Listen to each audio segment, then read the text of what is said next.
하나님 말씀 마가복음 4장 35절부터 41절입니다. 제가 가진 성경 신약성경 60페이지가 되겠습니다. 마가복음 4장 35절부터 41절입니다. 한 절씩 교독하겠습니다. 제가 먼저 35절 읽겠습니다. 그날 저물 때에 제자들에게 이르시되 우리가 저편으로 건너가자 하시니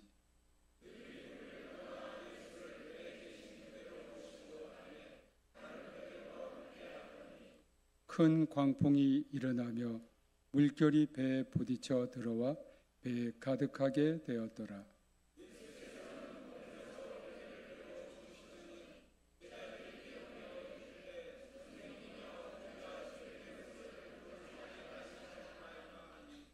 예수께서 깨어 바람을 꾸짖으시며 바다더러 이르시되 잠잠하라 고요하라 하시니 바람이 그치고 아주 잔잔하여 지더라.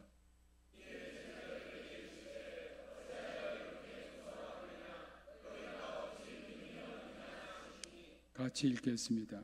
그들이 심히 두려워하여 서로 말하되 그가 누구이기에 바람과 바다도 순종하는가 하였더라. 아멘. 하나님 아버지 감사합니다.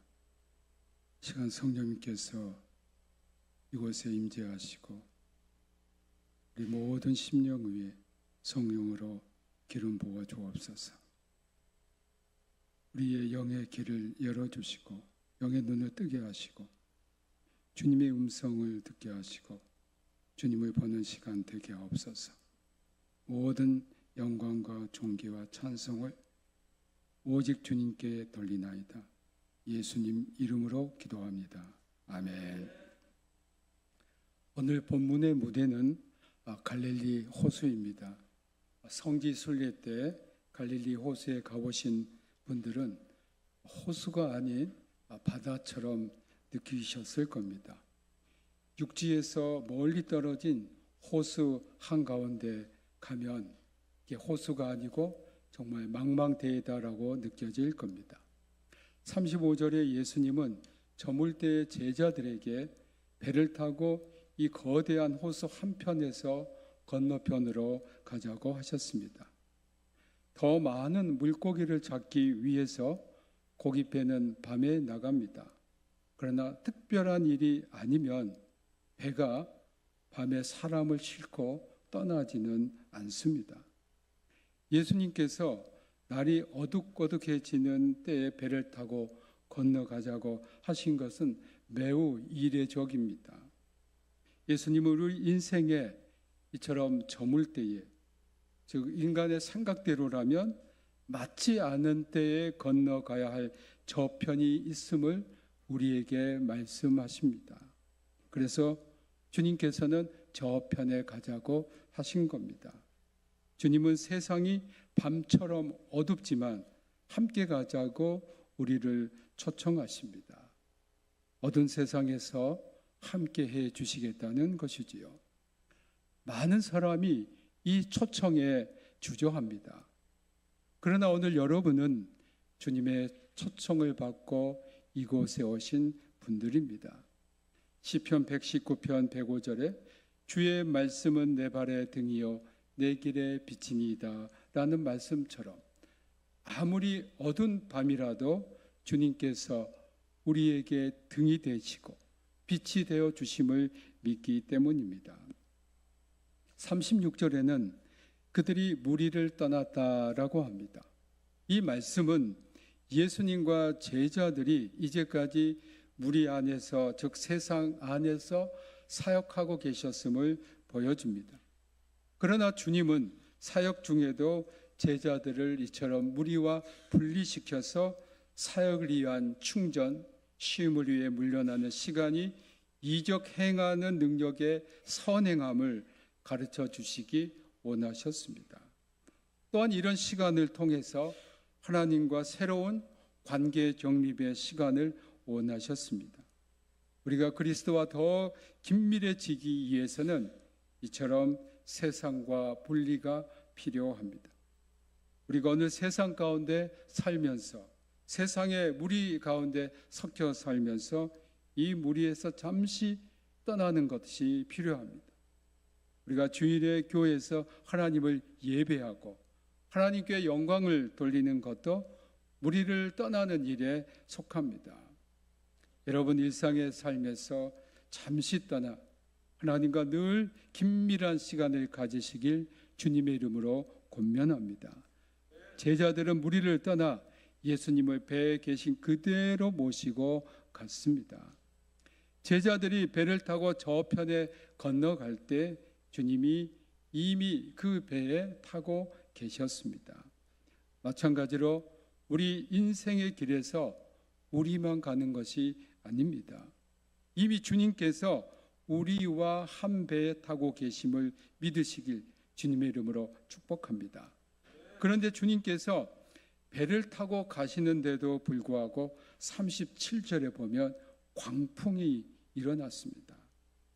광풍은 그냥 있지 않았습니다. 큰 파도를 일으켰고 이 파도가 배에 부딪혀 들어와 배에 물이 가득하게 되었습니다. 배가 물에 잠겨서 이제 가라앉을 지경에 되었습니다. 한쪽에서는 배에서 물을 퍼내지만 광풍에 밀려 배에 들어오는 물을 감당할 수가 없는 지경에 이르렀습니다. 그래서 제자들은 목숨이 위태한 그런 위험한 상황에 처했고 무서워하지 않을 수 없었습니다. 우리는 이렇게 생각할 수 있을 겁니다. 주님께서 배에 타셨으니 그 배는 안전할 것이다. 그 배는 광풍을 만나지도 않을 것이고 순조롭게 항해할 것이다. 그러나 사실은 그렇지 않았습니다. 큰 바람이 일어난 겁니다. 우리 또 이렇게 생각할 수 있습니다. 나는 예수님을 믿고 나는 거듭난 새 사람이 되었고 그렇기 때문에 나에게는 어떤 시련이나 시험이 없을 것이다. 왜냐하면 예수님을 내가 믿고 예수님이 늘 나와 함께 계시기 때문이다. 우리가 세상 살다 보면 결코 그렇지 않습니다. 예수님 믿는 사람도 거듭난 새 사람도 성결한 삶도 광풍과 같은 시련이 있고 시험도 있고 병에 걸리기도 합니다. 감리교 창시자 존 웨슬리의 젊은 시절 이야기입니다. 32살에 영국의 엘리트로서 미국 조지아에 건너갈 선교사로 뽑혔습니다. 대서양을 지나갑니다. 그때 엄청난 큰 광풍을 만났습니다. 웨슬리는 삶의 위태로움을 느꼈습니다. 내가 대서양 건너가다 죽겠다. 선교사로 지금 가는데 거기서 죽겠다. 근데 그 가운데 모든 사람들이 무서워 떠는데 체코 모라비아 지역에서 온 26명의 그 신도들은 찬송하며 기도하며 너무나 평안하고 고요했습니다. 웨슬리가 그들을 향해서 질문했습니다. 무섭지 않습니까? 두렵지 않습니까? 그들은 전혀 두렵지 않다고 했습니다. 하나님이 함께 하시니 우리는 두려움이 없습니다. 주님이 이 배에 계시니 우리는 두렵지 않습니다. 우리는 분명히 미국으로 건너갈 수 있습니다. 라고 웨슬리를 격려해 주었습니다. 사랑하는 성도 여러분, 시련이나 시험이 우리에게 닥쳐온다 할지라도 정말 중요한 것은 예수님이 그 시련과 시험을 받는 그곳에 우리와 함께 계시다는 겁니다. 우리가 하나님의 은혜 안에 살려고 하면 할수록 더 많은 시련과 시험이 우리에게 올 수 있습니다. 그러나 그러한 시련과 시험을 우리가 통과하고 나면, 그것을 이기고 나면 하나님의 더 큰 은혜가 여러분을 기다리고 계실 줄로 믿습니다. 역사에 있었던 많은 그리스도인들이 이런 시련과 시험을 이겨냈습니다. 어떤 분들은 순교로 자신의 믿음을 증거한 분들도 계십니다. 38절에 보면 이런 위기 상황에 전혀 맞지 않는 광경이 나옵니다. 오직 한 분 예수님만 고물에서 베개를 베고 주무시고 계셨습니다. 고물이란 배 뒤편을 말합니다. 배 뒤편은 풍랑이 일 때 가장 요동이 심한 곳입니다. 제가 경험해 봤기 때문에 압니다. 그런데 예수님은 노를 가장 심하게 느낀 뒤편에서, 그것도 이런 상황에서 편안히 주무시고 계셨던 겁니다. 우리 주님은 죄와 죄성을 제외하고는 인간이 가진 육신의 한계를 가지고 계셨기 때문에 너무 피곤하셔서 깊은 잠에 빠지신 겁니다. 그러나 이들은 큰 물결과 배에 물이 차는 것을 보고 그 마음이 이미 큰 광풍처럼 떨고 있었습니다. 바다에서 풍랑을 만나고 배가 요동칠 때 그 두려움과 고통은 참으로 무섭습니다. 여러분들이 배를 그런 경우를 만나면 배 왼쪽에 있으면 자기 몸이 대굴대굴 굴려서 오른쪽으로 갑니다. 정말 무섭습니다. 그래서 예수님을 깨우며 선생님, 우리가 죽게 된 것을 돌보지 아니하시나이까? 라고 부르짖었습니다. 제자들이 주님을 깨운 것은 잘한 겁니다. 위험에 처해 있을 때 주님께 그 위험을 알리는 것은 우리가 해야 할 일입니다. 그러나 문제는 제자들이 예수님께 한 말입니다. 이것은 불신앙의 말이었습니다. 우리가 죽게 된 것을 돌보지 아니하시나이까? 이 말은 주님께서 우리가 죽을 상황에 있는데 돌보지도 않고 편히 주무시고만 계시는 겁니다. 그래서 예수님께서 그들의 처지에 무관심했기 때문이 아닙니다. 예수님은 12 제자들에게 주님의 영이 주는 힘으로 새로워지는 것과 육신의 휴식을 가르쳐 주기 위함이었습니다. 쉼 없는 활동이 하나님 아버지 계획의 일부가 아님을 가르쳐야 했기 때문입니다. 주님의 일을 한다고 쉬지도 않고 자기 몸을 혹사해서는 안 됩니다. 그것은 우리 주님의 뜻이 아닙니다. 세상에서 주님의 일이 오히려 일에 의해서 회방받았음을 알아야 합니다. 일에 매달려서 안달복달하면 또 쉴 줄 모르는 수많은 육신이 주님의 영을 내몰았습니다. 주님의 영이 언제나 우리의 주인이 되어야 하고 필요에 따라 자연스럽게 육신을 사용해야 합니다. 주님은 일을 하면서도 쉬셨고 또 쉬어야 함을 실물 교육을 통해 가르쳐 주신 겁니다. 예수님처럼 큰 광풍에도 깊은 잠을 자는 쉼의 시간이 있어야 함을 가르치신 겁니다. 여러분이 아무리 어려운 상황에 처해 있을지라도 그 상황에서도 쉴 수 있는 은혜가 여러분에게 임하시길 주님의 이름으로 축복합니다. 사랑하는 성도 여러분, 광풍을 만난 제자들처럼 이 세상 광풍에 두려워하고 떨리는 마음으로 늘 불안에 쌓여 사시지는 않으십니까? 세상의 풍파가 나를 삼키려 한다고 두려워하지는 않으십니까? 그때 제자들이 주님을 깨운 것처럼 주님을 깨우세요. 주님께 부르짖으세요. 주님은 부르짖는 성도들의 기도를 반드시 들어주십니다. 이사야서 55장 6절에 너희는 여호와를 만날 만한 때에 찾으라. 가까이 계실 때 그를 부르라고 하셨습니다. 가깝다는 것은 거리적으로 가까운 것을 말한 것이 아니라 진정 마음으로 가까운 겁니다. 누가 하나님을 더 찾겠습니까? 배고픈 사람입니까? 아니면 배불러서 아무 부족함이 없는 사람이겠습니까? 마음으로 가까우면 거리적으로 아무리 멀어도 가까운 겁니다. 우리가 마음으로 멀어지면 아무리 가까운 곳에 있더라도 멀어지는 겁니다. 그 가운데 벽이 생기는 겁니다. 사랑하는 우리 성도 여러분, 주님과 언제나 마음으로 가깝게 지내시는 복된 성도님들이 되시길 주님의 이름으로 축복합니다. 제자들은 광풍을 보며 배가 침몰해 가는 모습을 보고 예수님이 주무시고 계시다는 것만 봅니다. 사람들을 위험에 처하면 눈에 당장 보이는 그것만 보고 그것만 생각합니다.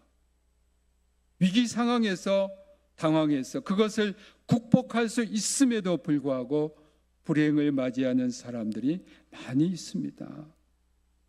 제자들은 이 위급한 상황에서 풍랑이 지금 배에 들어와서 물이 가득 찬 것과 예수님이 주무시고 계시다는 것밖에 보지 못했습니다. 예수님이 지금 계심에도 불구하고 그들은 이 위급한 상황에서 상황만을 보았던 겁니다. 사랑하는 성도 여러분, 우리가 믿음이 없으면 상황만 보게 됩니다. 그러나 우리가 믿음이 있으면 그 상황 안에 숨겨져 있는 하나님의 뜻을 찾게 됩니다. 그분이 주무신다 할지라도 중요한 것은 이 배에 우리와 함께 계시다는 사실입니다. 주님이 지금 우리와 함께 계시지 않는다는 그런 불신앙이 결국은 두려움을 가져오게 됩니다. 다윗은 시편 23편 4절에서 내가 사망의 음침한 골짜기를 다닐지라도 해를 두려워하지 않을 것은 주께서 나와 함께 하심이라. 주의 지팡이와 막대기가 나를 안위하시나이다 라고 신앙 고백을 합니다. 아무리 세상의 풍파가 우리를 위협하고 덮쳐서 우리를 죽음으로 내몰려고 할지라도 그곳에 주님이 여러분과 함께 계심을 믿으시길 주님의 이름으로 축복합니다. 39절에 보면 예수님은 바람을 꾸짖습니다. 환란의 원인을 향해서 선포한 겁니다. 그 원인은 바로 37절에 나온 큰 광풍입니다. 예수님의 기적 사역을 보면 언제나 근본적인 원인을 제거하셨습니다. 4명의 친구들에 의해서 예수님께 침상에 들려 나온 중풍병자가 있습니다. 예수님이 이 중풍병자에게 중풍에서 나음을 받을지어다 하지 않고 네 죄사함을 받았다라고 했습니다. 그것은 그를 병들게 하는 근본 원인이 바로 죄에 있음을 아시고 죄에서 자유롭게 하신 겁니다. 여기에서도 큰 물결을 일으켜서 결국 배에 물이 가득하게 한 그 근본 원인이 되는 바람을 향해서 꾸짖으신 겁니다. 그리고 난 다음 그 큰 물결의 영향으로 나타난 바다에게 잠잠하라, 고요하라고 선포하십니다. 예수님의 이런 명령에 바람이 그치고 아주 잔잔해졌습니다. 주님의 명령에 세상에 그 어느 것도 복종하지 않을 것이 없습니다. 우리에게 아무리 큰 광풍이 불어도 주님께서 잠잠하라, 고요하라 한번 말씀하시면 그렇게 될 줄로 믿습니다. 40절에 보면 예수님은 제자들이 무서워하는 것을 지적하시고 무서워하는 그 원인은 믿음이 없기 때문이라고 했습니다. 여기에서 믿음이 없다고 할 때 그 동사는 존재하다, 있다의 의미가 아닙니다. 소유하다, 보존하다의 의미입니다. 그러므로 믿음은 사람의 존재와 더불어 있는 것이 아니고 하나님께서 우리에게 선물로 주셔서 우리 소유가 되는 겁니다. 그리고 우리가 그 가진 믿음을 보존해야 하는 것으로 이해할 수 있습니다. 그러므로 우리가 정말 하나님께 구해야 할 것은 주님, 저희들에게 믿음을 주옵소서. 저희들이 믿음이 없습니다. 저희들에게 믿음을 주시옵소서. 믿음을 구하는 우리 성도님들이 되시길 주님의 이름으로 축복합니다. 예수님은 제자들이 아직도 이렇게 예수님을 따라다니고 배워도 믿음이 없음을 보시고 그들에게 믿음을 가지라고 말씀하신 겁니다. 예수님은 주무시고 계셨지만 제자들이 어려움 속에서 어떤 마음을 갖고 행동했는지 다 아셨습니다. 그들은 죽게 될까 무서웠던 겁니다. 그들은 예수님이 돌보지 않는다고 생각한 겁니다. 예수님 우리가 어떤 형편에 처한 줄 모른다고 본 겁니다. 성부 하나님과 동일한 신적 권능을 가지신 예수님께서 과연 모르고 계셨을까요? 그들은 예수님을 깨우기만 하면 되었음에도 불구하고 예수님께 그들의 불만을, 그들의 믿음 없음을 표현했습니다. 그것이 바로 그들의 한계였습니다. 그래서 너희가 어찌 믿음이 없느냐라고 하신 겁니다.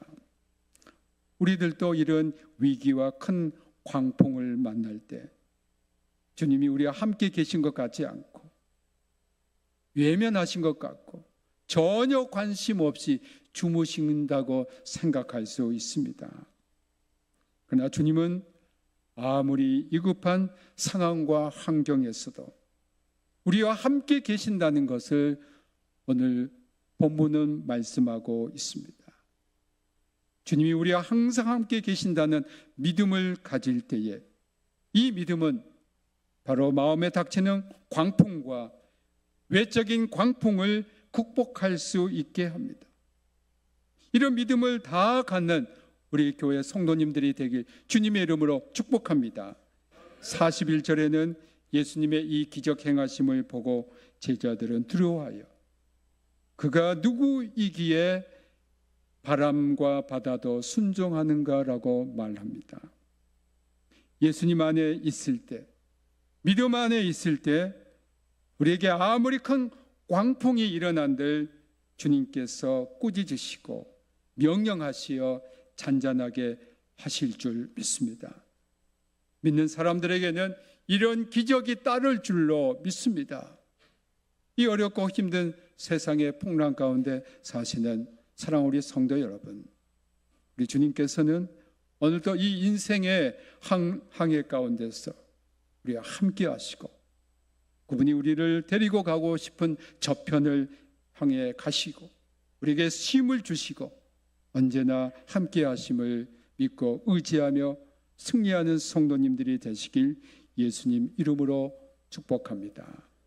모든 지각에 뛰어난 하나님의 평강이 그리스도 예수 안에서 너희 마음과 생각을 지키시리라. 아멘. 예수 그리스도의 은혜와 아버지 하나님 크신 사랑하심과 성령님의 감화 감동하심이 우리에게 힘을 주시길 원하고 또한 그 어떤 광풍과 환난과 시험 가운데서도 주님이 우리와 함께 하심을 믿고 의지하며 믿음 안에서 살기를 원하는 우리 모든 성도들과 그들의 가족과 권속과 평택대학교회, 평택대학교 피어성 기념학원과 이 나라와 이 민족과 북한에서 고난당하는 우리 믿음의 형제 자매들에게 지금부터 영원토록 함께하기를 축원하옵나이다. 아멘.